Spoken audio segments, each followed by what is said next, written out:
नमस्कार दोस्तों, मैं हिमांशु पाराशर। कल कॉर्पोरेट अकाउंटिंग का बीकॉम सेकंड ईयर में बहुत सारे बच्चों का पेपर है, तो उनके लिए आज एक ये वीडियो है।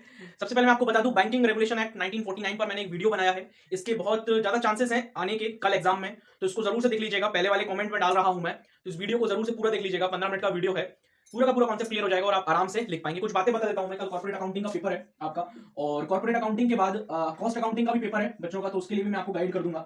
तो देखो, आज की रात बची हुई है आपके पास। बहुत सारे बच्चे आज से ही स्टार्ट करेंगे, क्योंकि जैसे कि कॉलेज का पैटर्न रहता है, मतलब कॉलेज के एग्जाम को पास करने का कुछ बच्चों का तरीका होता है, वो इसी तरीके का होता है कि एक रात पहले ही पढ़ते हैं। तो आज पढ़ रहे होंगे बहुत सारे बच्चे, पर मैं उनको बता दूं कि उनको भी, और जो पहले से पढ़ रहे हैं मेरे साथ भी, उनको भी। तो आप पहली यूनिट का पहला चैप्टर जरूर से पढ़ के जाना है ना। पहली यूनिट का पहला चैप्टर सब अच्छे से प्रिपेयर कर लेना। इसी के साथ साथ फिफ्थ यूनिट जो है आपकी, जो बैंकिंग रेगुलेशन एक्ट पर है, बैंकिंग रेगुलेशन एक्ट 1949, इस पर वीडियो बनाया हुआ है। फिर बोल रहा हूं, मुझे पता नहीं क्यों ऐसा लग रहा है कि कल एग्जाम में आपको एक क्वेश्चन देखने को मिल सकता है। बाकी कमेंट कॉलम में जरूर कमेंट करना कल आकर ये क्वेश्चन आया कि नहीं। तो फिफ्थ यूनिट का क्वेश्चन है, पहला वाला क्वेश्चन है, पूरा का पूरा क्वेश्चन कवर किया हुआ है। 7 या 8 नंबर का आपको देखने को मिल सकता है कल, इसलिए बोल रहा हूं, इसलिए ज्यादा फोकस कर रहा हूं इस क्वेश्चन पर। तो पहला वाला पॉइंट मैंने आपको ये बताया कि आपके जैसे मान के चलिए 5 यूनिट है, तो 5 यूनिट का फर्स्ट क्वेश्चन आप अच्छे से याद कर लीजिए। प्लस ये तरीके बता रहा हूं क्योंकि अब आज की रात बची हुई है, कल पेपर है, इस वजह से बता रहा हूं ये, ठीक है ना। तो ये उसके लिए नहीं है जिसका 3-4 महीने बाद पेपर है ना। पहले क्लियर कर देता हूं मैं, कल के एग्जाम के लिए है ये। तो 5 यूनिट है, आप फर्स्ट क्वेश्चन कर लीजिए, पहली बात। दूसरा, आप 5 जो यूनिट है उसके लास्ट क्वेश्चन कर लीजिए। होता पता है क्या है इससे?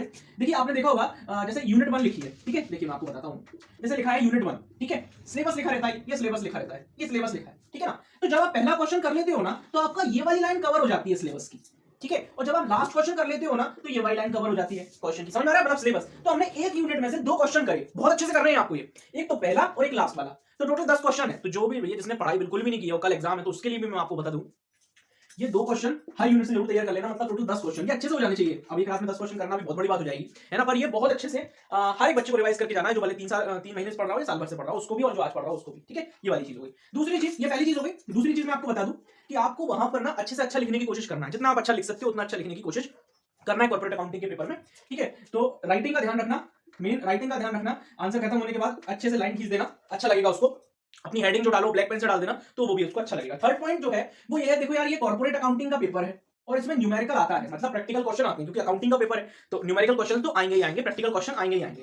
मैं उनसे, उनका कहना, मेरे से उनसे कहना है, उन दोस्तों से जो आज सिर्फ पढ़ रहे हैं, मतलब आज ही रात में सारा सब कुछ पूरा कॉर्पोरेट अकाउंटिंग पढ़ने वाले हैं, उनसे मैं कहना चाहता हूं। और बाकी बच्चे जो न्यूमेरिकल क्वेश्चंस की प्रिपरेशन नहीं कर रहे थे और प्रैक्टिकल क्वेश्चन की प्रिपरेशन नहीं कर रहे थे, उनसे मेरा कहना है कि वहां पर यदि न्यूमेरिकल क्वेश्चन आए, तो वहां पर आप जैसा आप थ्योरी में करते हो वैसा करने की कोशिश मत करना, क्योंकि वहां पर आपका कट सकता है पूरा का पूरा, तो वहां पर आपको मार्क्स नहीं मिलेंगे, ठीक है ना। तो कुछ बच्चे ऐसे होते हैं कि मान के चलो यार, जो हम न्यूमेरिकल में कर रहे हैं, मान के चलो कॉर्पोरेट अकाउंटिंग के बारे में पूछ लिया उन्होंने, तो हमने ना उसमें कुछ ना कुछ लिख दिया, मतलब आता नहीं है, हमने लिख दिया।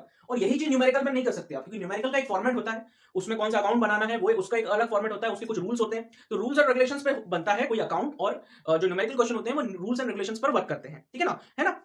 पर थ्योरी में ऐसा नहीं होता। थ्योरी में यदि आपको थोड़ा भी आइडिया हो तो आप बनाकर लिख सकते हैं। तो मैं बस इतना कहना चाहता हूं कि यदि आपके न्यूमेरिकल क्वेश्चन प्रिपेयर नहीं है तो उनको करने से बचें। पर जिसका न्यूमेरिकल क्वेश्चन अच्छा है उसको पूरे मार्क्स मिलने के चांस होंगे, याद रखना इस बात को। जिसका न्यूमेरिकल क्वेश्चन अच्छा है उसको पूरे मार्क्स मिलने के चांस होंगे। मान के चलिए यदि 7 नंबर का क्वेश्चन आता है तो उसको 7 मिलने के चांसेस होंगे। पर एक थ्योरी वाला जो लिखेगा, मान के चलिए वो पूरा लिख के आता है, तो उसको 5 या 6 नंबर मिलते हैं, पूरे नहीं मिलते थ्योरी में। ये क्योंकि कॉर्पोरेट अकाउंटिंग का पेपर है, न्यूमेरिकल वाला पेपर है, आते दोनों क्वेश्चन है इसमें, थ्योरी भी आएगा, न्यूमेरिकल क्वेश्चंस भी आएंगे, पर जो वेटेज है वो न्यूमेरिकल क्वेश्चंस को ज्यादा दी जाती है, इसमें कोई भी दो राह नहीं है ना। आगे बढ़ते हैं।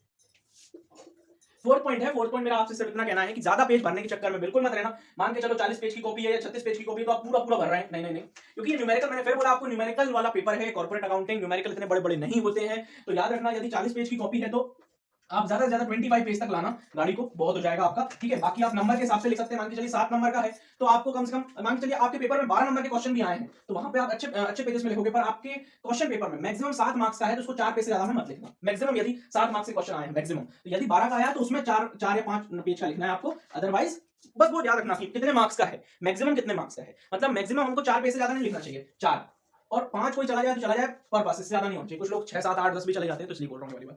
तो बेसिकली 4 पॉइंट है, ज्यादा पेजेस नहीं लिखना है हमको। राइटिंग का ध्यान रखना है, यूनिट के 10 क्वेश्चन करके जाना है हमको, पहला लास्ट पहला लास्ट पहला लास्ट। और राइटिंग का ध्यान रखना है, न्यूमेरिकल क्वेश्चन तभी अटेम्प्ट करना है जब हम पूरी तरीके से प्रिपेयर हो न्यूमेरिकल उस कॉन्सेप्ट में, उस क्वेश्चन, ठीक है। All the very best all of you, आप सभी को। एग्जाम कैसा हुआ आपका वो मेरे को बताइएगा। इसी के साथ साथ आप मेरे को क्वेश्चन पेपर सेंड करिएगा व्हाट्सएप नंबर पर। व्हाट्सएप नंबर में आपको पहले वाले कमेंट में देता हूं, बाकी यहाँ पे लिख देता हूं मैं 8435859835। तो ये व्हाट्सएप नंबर है, इस पे आप मेरे को भेज सकते हो आपके पेपर होने के बाद। बाकी हम कॉस्ट अकाउंटिंग पे वीडियो बनाएंगे, तो वो नेक्स्ट वीडियो होगा। चलिए तो पढ़ाई करो, मैं बंद करता हूँ वीडियो को। Thank you. हाँ, लाइक शेयर और सब्सक्राइब ये जरूर करके जाना, नहीं तो कल एग्जाम ठीक है।